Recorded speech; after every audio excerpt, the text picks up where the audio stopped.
Dear learners and viewers, welcome back to PKT English Mentor. আজকে আমরা Sylhet board 2020 সালে SSC পরীক্ষায় টেক কোয়েশ্চনের যে প্রশ্নটা এসেছে সেইটা আমরা আজকে সমাধান করব। চলো শুরু করি। Everyone is nostalgic in life. সবাই জীবনে গৃহ কাতর। সো এখানে সাবজেক্ট হচ্ছে এভরিওয়ান, আর আমরা জানি এভরিওয়ান থেকে টেক কোয়েশ্চন সাবজেক্ট দে হয়। সো আমরা দে লিখলাম, আর যেহেতু বাক্যটা অক্সিলারি ইজ দেওয়া হয়েছে, সো আমাদেরকে ইজ বলতে বি ভার্ব, এম ইজ আর এগুলোতে চিন্তা করতে হবে। দেশে তো আর ইজ হয় না, দেশে কি হয় আর, সো আর দিয়ে করতে হবে। আর বাক্যটা যেহেতু হাবোধক আছে, অবশ্যই আমাদেরকে টেক কোয়েশ্চন নেগেটিভ করে দিতে হবে। তো আর এর সাথে যদি নট দেই তাহলে হয়ে যাবে আরন্ট, আরন্ট দে। তোমরা অনেকেই এই জায়গাটা ভুল করো যে এভরিওয়ানের পরিবর্তে দে সাবজেক্টটা ঠিকই দেও, কিন্তু দেখা যাচ্ছে যে এই ইজটা চেঞ্জ করা, তোমরা অনেকেই ইজন্ট দে লিখে ফেলো। এটা লিখলে একদম নাম্বার পাবা না, কারণ দেয়ের সাথে ইজ হয় না, দেয়ের সাথে আর হয়। সো এই জায়গায় একটু তোমাকে বেশি কেয়ারফুল হতে হবে যে দেয়ের সাথে আর হয়, আরন্ট দে লিখতে হবে। আশা করি বুঝতে পারছো। তাহলে হচ্ছে we hardly forget the golden first.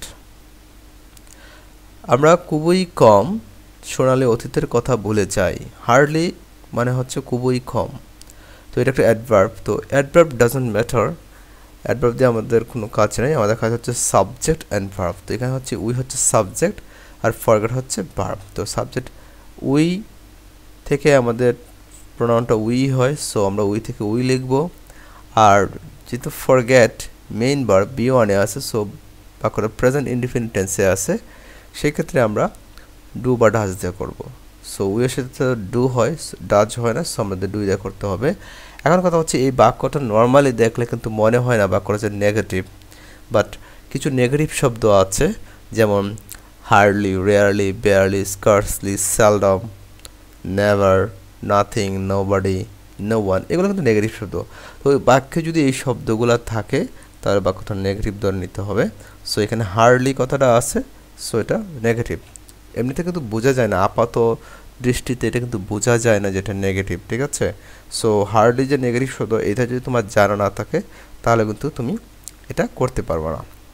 So we hardly forget the golden first, এটা হবে ডু উই, কারণ হচ্ছে এখানে ডু নট লেখা যাবে না, বাক্যটা নেগেটিভ।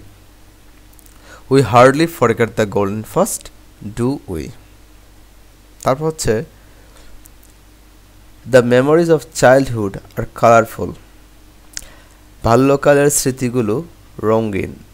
তো এখানে একটু খেয়াল করো যে সাবজেক্ট হচ্ছে আমার দ্য মেমোরিজ অফ চাইল্ডহুড, বাল্যকালের স্মৃতিগুলো, আর এই সাবজেক্টটা অবশ্যই একটা প্রিপোজিশনাল ফ্রেজ দ্বারা যুক্ত, অফ চাইল্ডহুড। তো আমি আগে বলেছিলাম যে প্রিপোজিশন যুক্ত কোনো সাবজেক্ট থাকলে প্রিপোজিশনের পূর্বে যদি সাবজেক্টটা বা যে নাউনটা থাকবে সেটা যদি প্লুরাল হয় তাহলে সাবজেক্টটা প্লুরাল, আর যদি সিঙ্গুলার হয় তাহলে সেটা সিঙ্গুলার।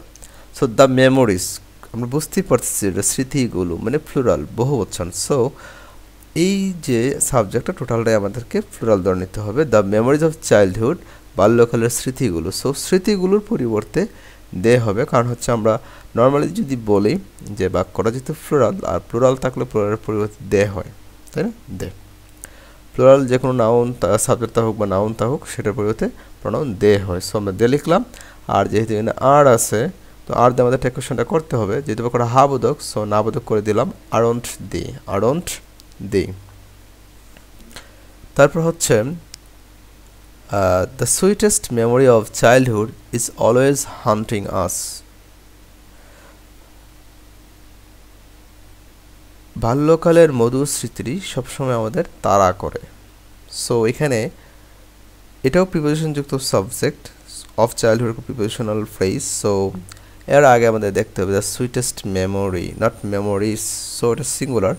সো মেমোরি তো স্মৃতি, যেহেতু এটা অ্যাবস্ট্রাক্ট নাউন, সো এর পরিবর্তে ইট হবে the sweetest memory of childhood, বাল্যকালের মধুর স্মৃতিটি। ও তো মধুর স্মৃতিটির পরিবর্তে ইট হবে, আর তো ওখানে ইজ আছে, ইজ দ্য টেক কোয়েশ্চনটা করতে হবে। আর যেহেতু বাক্যটা হাবোধকে আছে, সো এটাকে নেগেটিভ করে দেবে, isn't it. The sweetest memory of childhood is always haunting us, isn't it. The sweetest memory of childhood is always haunting us, isn't it? তারপর হচ্ছে who forgets these memories? কে এই স্মৃতিগুলো ভুলে যায়? Who forgets these memories? So কথা হচ্ছে who থাকলে who এর পরে দে হয় সাবজেক্ট, আর যেহেতু এখানে বি1 আছে তাহলে ডু বা ডাজ দিয়ে করতে হবে। তো দেয়ের সাথে তো ডাজ হয় না, ডু হয়, তো ডু দিয়ে করতে হবে। আর যেহেতু বাক্যটা এই যদিও এখানে একটা কথা বলে দিই যে যদি বাক্যটা হু দিয়ে থাকে এবং হা বোধক থাকে, বাক্যটাকে না বোধক ধরে নিতে হবে, ঠিক আছে? সো এটা ডু দে এইভাবেই করতে হবে। আশা করি ভিডিওটা বুঝতে পারছো। ভিডিওটা ভালো লাগলে অবশ্যই লাইক কমেন্ট সাবস্ক্রাইব করবা।